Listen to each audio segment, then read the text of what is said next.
जय श्री राम। आपनो राजस्थान 002 में एक बार फिर आपका स्वागत है। अभी आपने अगर मेरा चैनल सब्सक्राइब नहीं कर रखा है तो आप मेरे चैनल को सब्सक्राइब कर लेना और अगर वीडियो अच्छी लगे तो आगे शेयर कर देना। अभी हम बात कर रहे हैं कि खुद पर मालिक बनना।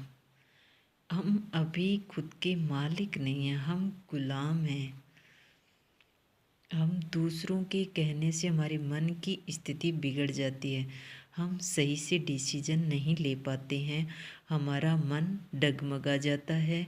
हम अगर कोई काम करने के लिए सोच रहे हैं या फिर कोई बिजनेस करने के लिए अगर सोच रहे हैं तो हमें अगर पास में अगर कोई कहे कि ये आपके बस में नहीं है, आप नहीं कर पाओगे, तो हम उस बात से डगमगा जाते हैं क्योंकि हमारा खुद पर कोई हक नहीं है। हम खुद के अभी तक मालिक नहीं बने हैं, इस कारण ऐसा हो रहा है। हमें खुद का मालिक बनना है, खुद के डिसीजन खुद लेने हैं और किसी के कहने मात्र से अपनी मन की स्थिति नहीं बिगड़नी चाहिए हमारी। जैसे कि कुछ लोगों की आदत होती है कि उन्हें सुबह उठते वक्त, सुबह जब उठते हैं तो उन्हें चाय तुरंत चाहिए। जब भी वो उठते हैं तो उन्हें चाय चाहिए। अगर चाय बनाने वाले ने 5 मिनट लेट कर दिया तो उन्हें गुस्सा आ जाता है। वो कहते हैं क्योंकि इन्होंने चाय लेट बनाई थी तो मुझे गुस्सा आना ज़रूरी था। अब चाय 5 मिनट या 10 मिनट या घंटा भर भी लेट हो गई, लेकिन हमारी मन की स्थिति हमारे कंट्रोल में थी। हमारे पास डिसीजन लेने का पॉइंट था कि हम न गुस्सा करें या ना करें। हम स्थिति और परिस्थिति के अनुसार हमसे लोग जुड़ते हैं और उसी प्रकार से वो हमें जवाब भी देते हैं जैसी हमारी स्थिति होती है। अगर हमारी स्थिति अच्छी होती है तो वो अच्छे कमेंट या अच्छी बातें करते हैं हमसे।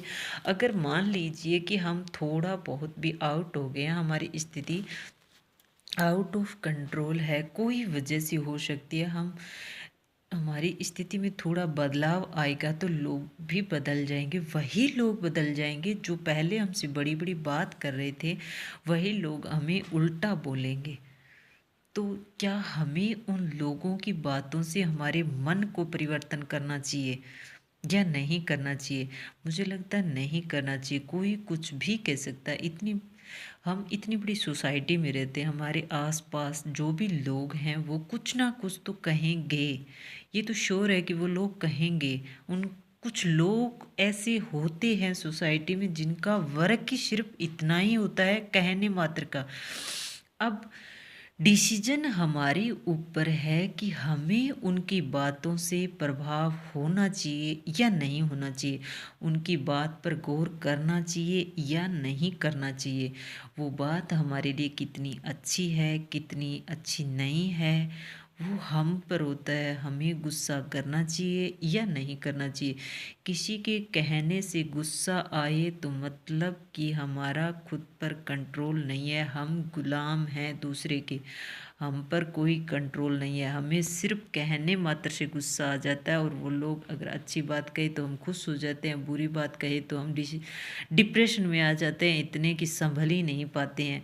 और खुद को किसी पर इतना निर्भर भी नहीं करना चाहिए कि उसके एक मात्र से ऐसा लगे कि मैं आपके बगैर नहीं जी सकता या जी सकती। खुद खुद के पैरों पर खड़ा होना चाहिए, खुद का मालिक होना चाहिए और अपना जो भी कुछ है खुद के आधार पर करना चाहिए कि मैं यहाँ तक ऐसा कर सकता हूँ। जब हम खुद को जान लेते हैं और खुद को मालिक बन जाते हैं खुद के, तो हमें कोई भी कुछ भी नहीं कहने वाला है। कहने वाले भी सोचेंगे कि इसे कोई फ़र्क नहीं पड़ता है, कुछ भी कहो इसे। जैसे कि हमें घर में ले लो, अगर घर में 4 सदस्य हैं, 5 सदस्य हैं, उनमें से एक ही अगर सदस्य जो घर का काम कर रही है तो हम उसके लेट होने से गुस्सा हो जाते हैं कि आपने चाय टाइम पर नहीं बनाई, आपने खाना टाइम पर नहीं बनाया। अब वो शांति से करे जा रही है काम, उससे आपके कहने से कोई प्रभाव नहीं पड़ता, वो अपने हिसाब से कर रही है। आप कहते हो, चले जाते हो, गुस्सा करते हो। अब आप 1 मिनट के लिए सोचना कि वो व्यक्ति इतना शक्तिशाली है कि आपके 4-5 लोगों के इतना चिल्लाने से उसे कोई फ़र्क ही नहीं पड़ रहा है कि आप कितनी बार कह चुके हो कि ये करो वो करो। यानी आप लोग उसके गुलाम हो, अपने आप को मालिक बनाओ। क्यों किसी के गुलाम हैं हम? चाय हमें अगर पीनी, जिस टाइम पीनी है उस टाइम हम खुद भी बना सकते हैं। दूसरे पर आधारित क्यों है कि वो चाय बनाए तो हम पिएंगे? अगर वो लोग कहें कि आप अच्छे नहीं हो, मतलब हम अच्छे नहीं हैं। वो कह रहे हैं कि आप बुरे हो, मतलब हम बुरे हैं। उनके कहने से कभी अपने मन से पूछा कि हम बुरे हैं या नहीं हैं, हम क्या हैं? तो अभी हम एक संकल्प करते हैं कि हमें खुद का मालिक बनना है।